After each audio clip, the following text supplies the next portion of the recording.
Shalom semuanya. Markus 4 ayat 29 berkata, sebab musim menuai sudah tiba. Sebab musim menuai sudah tiba.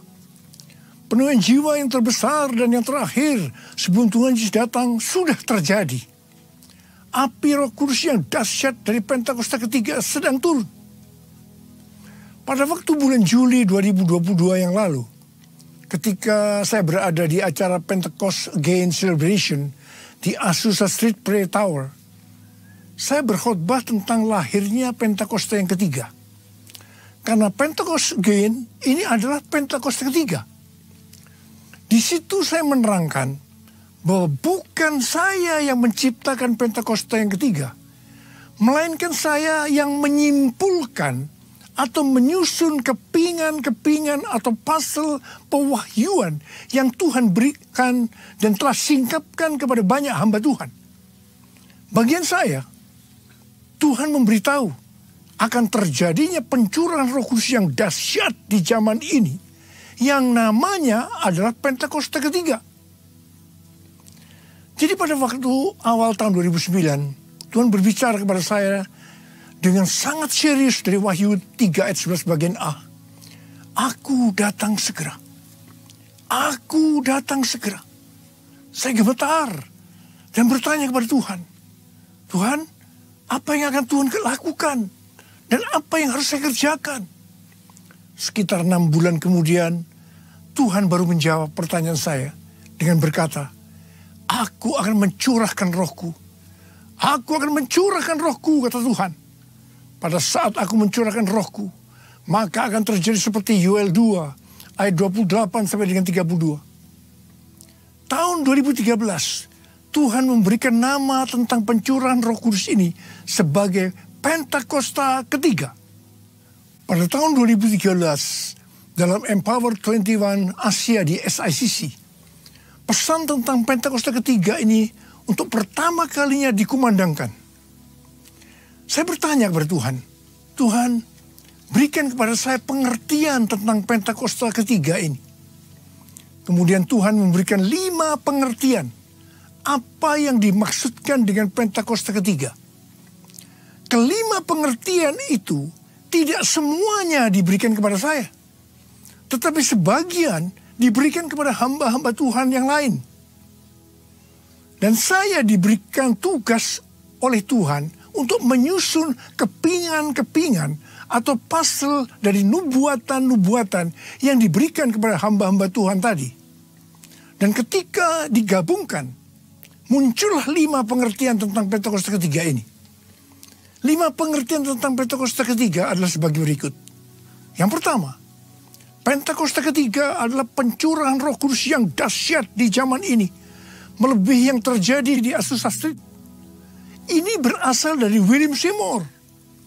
William Seymour adalah orang yang dipakai Tuhan dalam Pentakosta kedua di Azusa Street tahun 1906. Dan yang kedua, Pentakosta ketiga akan mengakibatkan penuaian jiwa yang terbesar dan yang terakhir sebelum Tuhan Yesus datang kembali. Ini juga dari William Seymour. Dan yang ketiga, Pentakosta ketiga akan membangkitkan generasi Yeremia, yaitu anak-anak muda yang dipenuhi dengan Roh Kudus, cinta mati-matian kepada Tuhan Yesus, tidak kompromi terhadap dosa, dan akan bergerak untuk memenangkan jiwa. Ini berasal dari Russell Evans dari gereja Planet Shaker Melbourne. Dan yang keempat, Pentakosta ketiga lahir di Indonesia dan bergerak ke bangsa-bangsa. Gerakan ini dari timur ke barat dan akan kembali ke Yerusalem. Ini berasal dari Cindy Jacobs. Dan yang kelima, Pentakosta ketiga akan memberikan kuasa untuk menyelesaikan amanat agung. Dan setelah itu Tuhan Yesus datang kembali. Ini dari Tim Hill, Ketua Umum Church of God Amerika Serikat. Api Pentakosta menyala, api Pentakosta menyala. Api Pentakosta ketiga, api Pentakosta menyala, api Pentakosta menyala.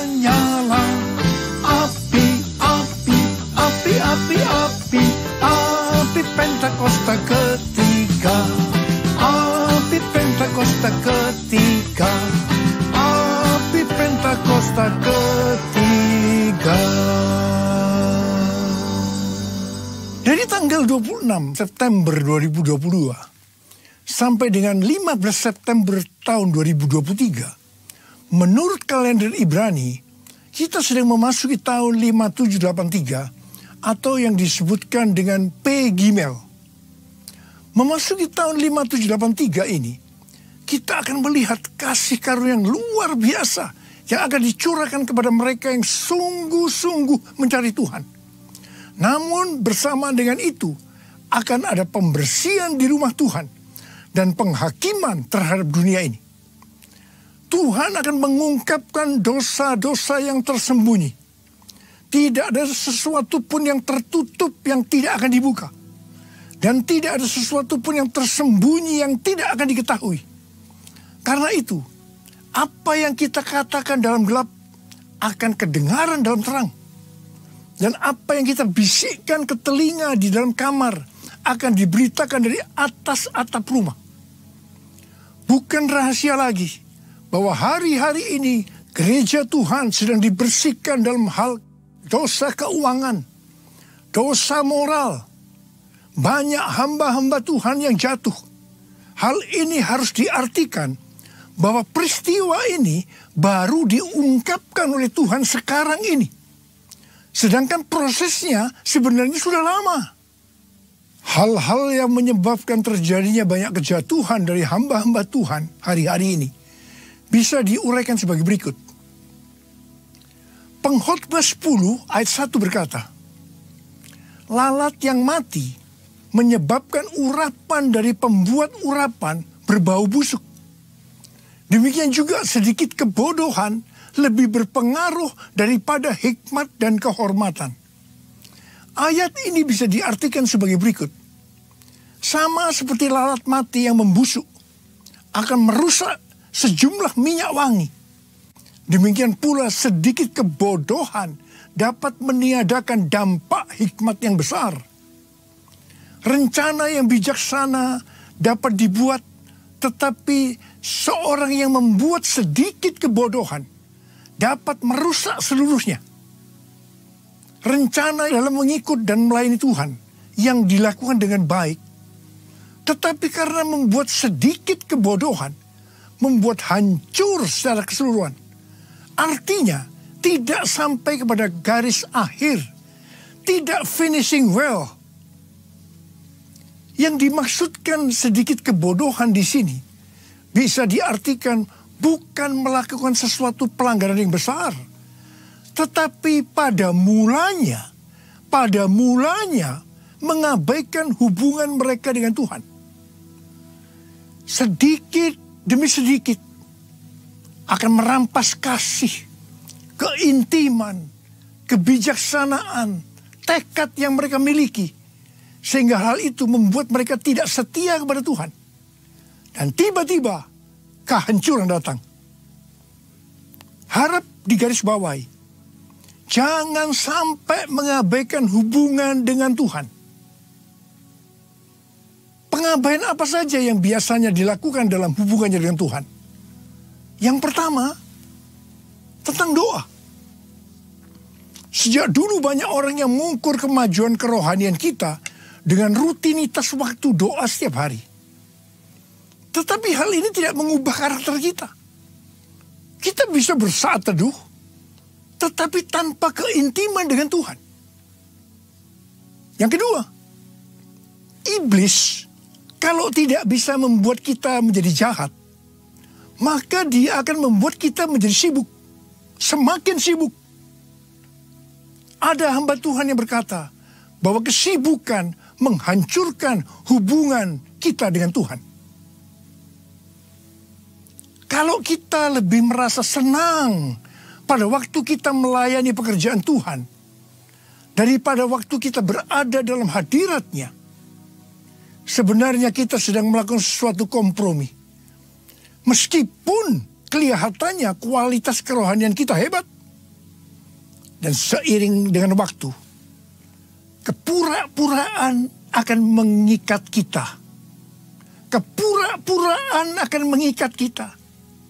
Dan tiba-tiba kehancuran datang. Yang ketiga, melayani pekerjaan Tuhan, kalau sudah menjadi rutinitas tanpa ada sukacita, roh yang menyala-nyala, itu tanda bahwa kita sudah tidak berada dalam track yang benar. Itu artinya kita sudah tidak mengalami kasih yang semula. Kalau kita melihat pelayanan jemaat di Efesus, sebenarnya bagus sekali. Dikatakan mereka rajin, tekun, tidak dapat menerima pelayan yang pura-pura. Mereka sabar dan mau menderita karena nama Yesus. Mereka tidak mengenal lelah. Mereka membenci perbuatan pengikut Nikolaus yang juga Tuhan benci. Pengikut Nikolaus ini mengikuti pengajaran yang berkata bahwa percabulan tidak mempengaruhi keselamatan di dalam Kristus. Hal ini bertentangan dengan kebenaran firman Tuhan. Meskipun pelayanan mereka bagus, tetapi Tuhan berkata kepada mereka, "Aku mencela engkau karena engkau telah meninggalkan kasihmu yang semula." Mungkin ada di antara kita yang seperti jemaat di Efesus, yang melayani Tuhan dengan bagus, tapi tanpa kasih yang semula. Tuhan berkata, "Sebab itu, ingatlah betapa dalamnya engkau telah jatuh. Bertobatlah dan lakukan lagi apa yang semula engkau lakukan. Jika tidak demikian, aku akan datang kepadamu dan akan mengambil kaki dianmu dari tempatnya, jikalau engkau tidak bertobat." Ingat saudara, bagaimanapun bagusnya kita melayani pekerjaan Tuhan, sekali lagi, melayani pekerjaan Tuhan, tetapi kalau tidak didasarkan pada kasih yang semula, maka Tuhan akan berkata, "Betapa dalamnya engkau telah jatuh. Bertobat, bertobat, bertobat." Jesus,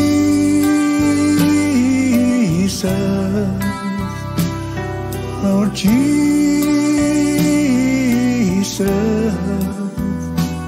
Lord Jesus, you're my first love. How I love you. Oh, how I love you, Jesus, Lord Jesus, Lord Jesus, you're my first love. How I love you. Oh, how I love you, Lord. 1 Yohanes 5 ayat 16 dan 17 berkata, "Kalau ada seorang melihat saudaranya berbuat dosa, yaitu dosa yang tidak mendatangkan maut, hendaklah ia berdoa kepada Allah, dan Dia akan memberikan hidup kepadanya, yaitu mereka yang berbuat dosa yang tidak mendatangkan maut." Ada dosa yang mendatangkan maut. Tentang itu, tidak kukatakan bahwa ia harus berdoa. Semua kejahatan adalah dosa. Tetapi ada dosa yang tidak mendatangkan maut. Dosa yang tidak mendatangkan maut, itu adalah dosa yang diakui. Sedangkan dosa yang mendatangkan maut adalah dosa yang tidak diakui. Dosa yang tidak mau diakui di hadapan Tuhan akan mengeraskan hati kita. Hati yang keras lama-kelamaan tidak akan peka terhadap suara Roh Kudus. Dan itu ujungnya adalah maut. Ujungnya adalah maut. Tetapi kalau kita bertobat dan mau mengakui dosa kita, meskipun itu berat dan sangat memalukan, itu tidak akan mendatangkan maut. Sebagai contoh dalam Alkitab adalah Daud. Kisah Para Rasul 13 ayat 22b berkata, tentang Daud Allah telah menyatakan, "Aku telah mendapat Daud bin Isai, seorang yang berkenan di hatiku, dan yang melakukan segala kehendakku." Di mata Tuhan, Daud adalah seorang yang berkenan di hatinya, karena melakukan segala kehendaknya. Mungkin ada di antara kita yang bertanya-tanya, kok bisa ya? Padahal Daud pernah berbuat dosa yang besar dalam peristiwa dengan Batsheba. Alkitab katakan, setelah hubungan haram antara Daud dan Batsheba membuat Batsheba yang mengandung. Wah, Daud memutar otaknya. Bagaimana caranya agar hubungan ini tidak mencuat keluar? Apa yang dilakukan oleh Daud? Dia memaksa dengan cara yang halus agar Uria, suami Batsheba yang sedang berperang, supaya pulang dan tidur dengan istrinya. Tetapi Uria justru tidak mau. Akhirnya, supaya hubungannya kelihatan halal, maka Uria harus mati. Agar Daud bisa mengawini Batsheba secara syah, bukan karena hubungan yang haram. Wow, rencana Daud ini luar biasa. Kita juga mungkin heran. Daud yang hatinya dekat dengan Tuhan bisa berbuat bodoh sepertinya Tuhan tidak tahu tentang rencana ini. Kemudian Tuhan menyuruh Nabi Nathan untuk menegur Daud.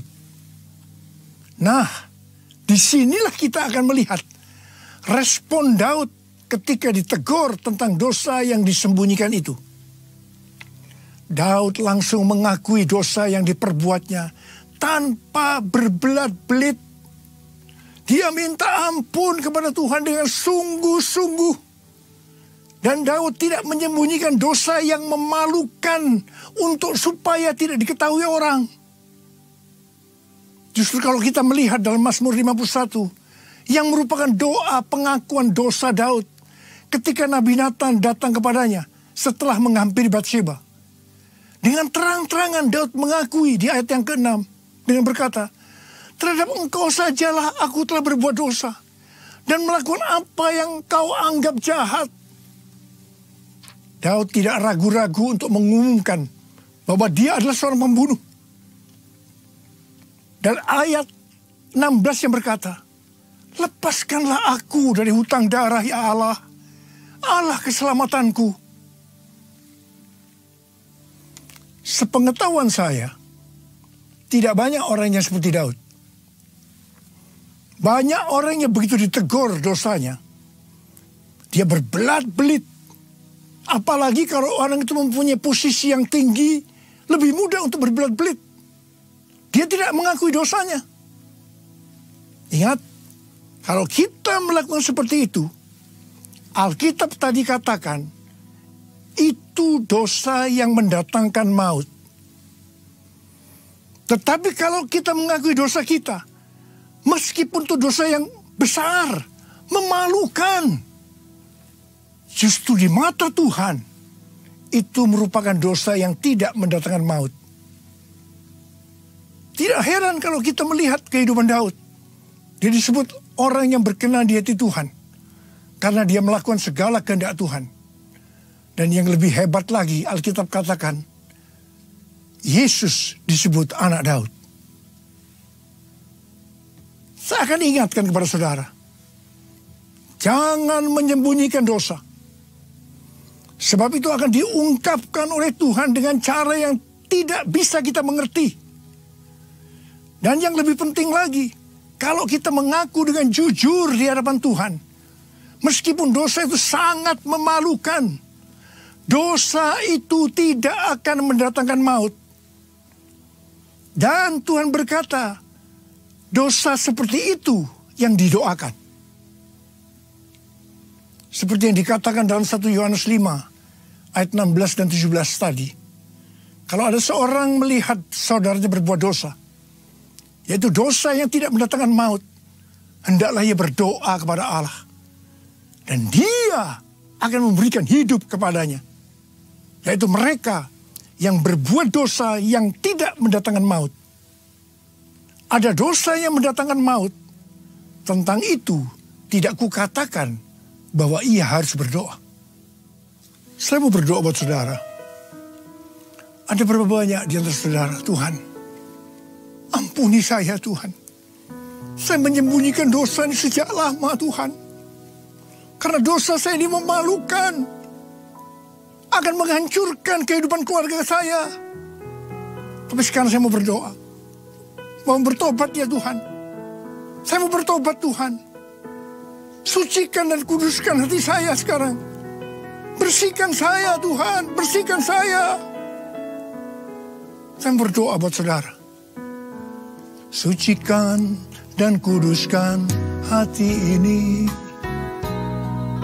untuk layak menghadap hadirat-Mu. Tubuh jiwa rohku ku serahkan padamu, ku menyembah-Mu. Sucikan dan kuduskan hati ini untuk layak menghadap hadirat-Mu. Tubuh jiwa rohku ku serahkan padamu, ku menyembah-Mu. Tinggikan nama-Mu ya Tuhan, mulialah nama-Mu ya Tuhan.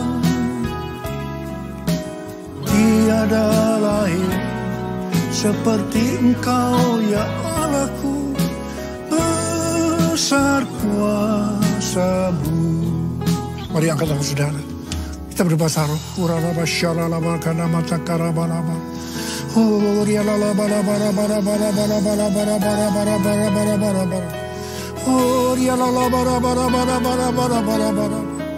Ya Tuhan, ya Tuhan, Kau lihat anak-anak-Mu yang mengangkat tangan di hadapan-Mu. Mereka sekarang minta ampun kepadamu. Mereka mengungkapkan dosa-dosa yang tersembunyi. Mereka akui saat ini Tuhan. Tuhan, sucikan dan kuduskan hati kami semua ya Tuhan. Untuk layak menghadap hadirat Tuhan. Ya Tuhan, bersihkan kami, bersihkan kami, bersihkan kami. Agar dosa yang kami lakukan tidak mendatangkan maut ya Tuhan. Oh Rabba-Baba, berkati anak-anak-Mu.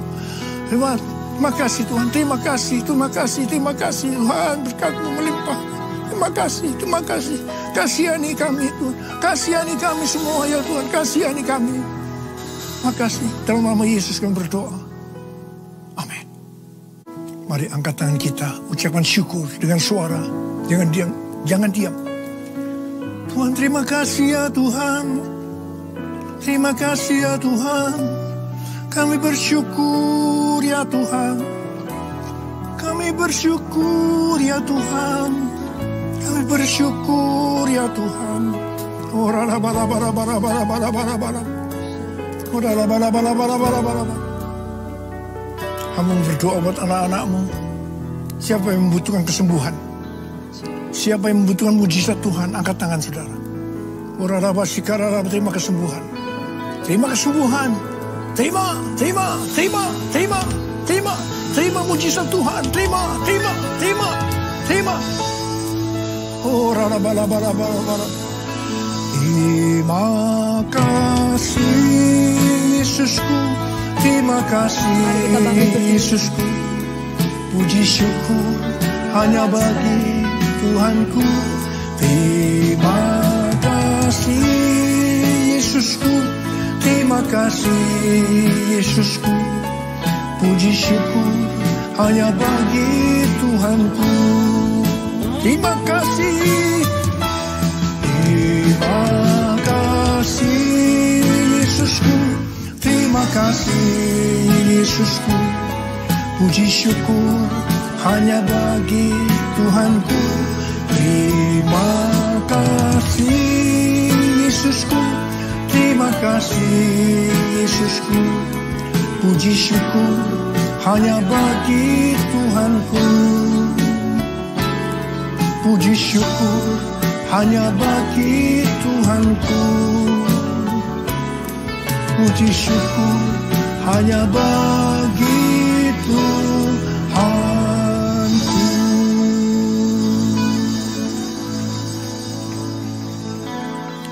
Sekarang terimalah berkat Tuhan. Kasih karunia berlimpah-limpah daripada Allah Bapa dalam anak yang tunggal Yesus Kristus. Persekutuan yang manis dengan Roh Kudus menyertai saudara sekalian mulai hari ini Sampai Tuhan Yesus datang menjemput kita di awan-awan dan bahkan sampai selama-lamanya. Yang percaya bersama-sama katakan, amin. Haleluya. May you all be blessed and I'll see you next week yang di dalam online juga. Sampai ketemu minggu depan. Tuhan Yesus memberkati. God bless you all.